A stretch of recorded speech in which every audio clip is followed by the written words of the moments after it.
Heard about it, but I don't think we have it. Okay. Well, I'm not seeing this one as being registered with an Apple Care Protection Plan, so you can probably just go over that with your parents then, see if they think it's worthwhile, what you think about it, and all that, okay? Okay. Alright, and what's going on with the iPod Touch then?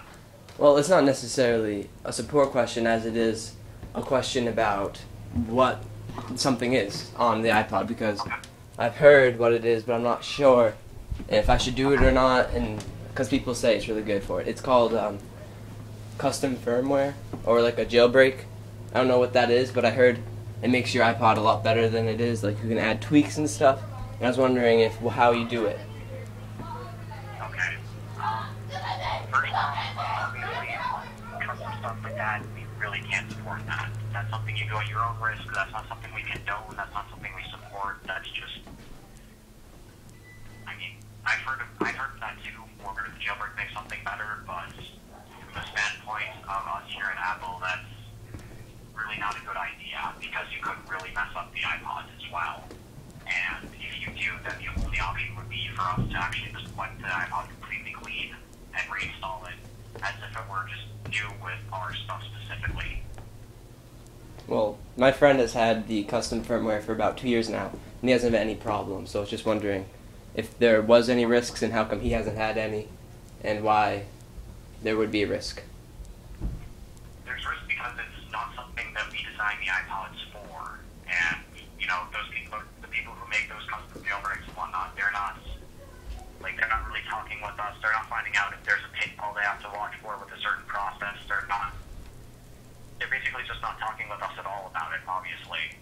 And as such, it just really can degrade the iPod's life. As to why your friend did the jailbreak and it worked out, I really can't say.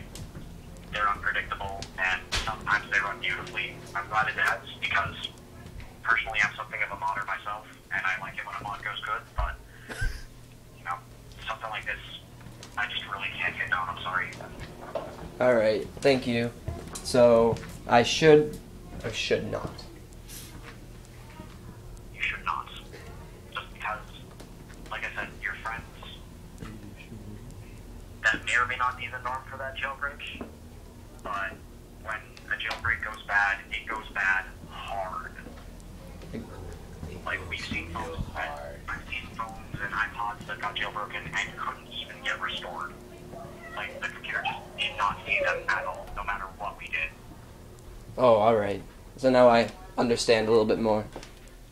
So, do you know what this thing called green poison is? I'm afraid I have not heard of that now. Alright, that's fine. Thank you very much. You've cleared up some stuff. I'll do some of my own research and look at the risks and stuff. One more question, actually. Why hasn't Apple integrated with the jailbreak, whatever it is, so that it can work safely? Because that's unintended product behavior. We've got the OS for it that we think works just fine. You know, that's the one that we can control, the one that we can, you know, make sure is working, the one we have all the troubleshooting for.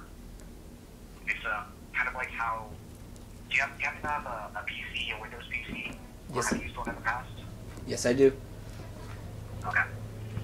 And have you ever tried to get support for it? Yes, I have. Okay. And you know how many questions they had to ask you, how many things they had to take into account, how many variables they had to account for? Yes. The reason we're able to offer the support that we do is because we don't have to worry about that. We know what went into the iPod. We know what the operating system is going to do with a certain stimulus, or what it should do. If we allow in jailbreaks and stuff like that, then a lot of the time our options are going to be either, you know, just tell the people that we don't know what's going on there and that we can't help them, or just tell them to wipe the iPod completely clean, reinstall the iOS on it, and go from there. Which will result in lots of data, unless you can get it back, which isn't always a guarantee with the jailbreak. Alrighty. So the reason why there is no, like, special things on the Apple that is part of the jailbreak is because that would mean more support questions and more problems with the Apple. And a lot problems in it, but okay, just click the thing and restarts, which is not something that we like doing. Alright, that makes sense. Okay, thank you very much. No problem. You've been very helpful. Yep. That's what we're here for, man. Thank you for your call. Hope you have a wonderful rest of your weekend, okay? You too. Bye. I love you. That was great.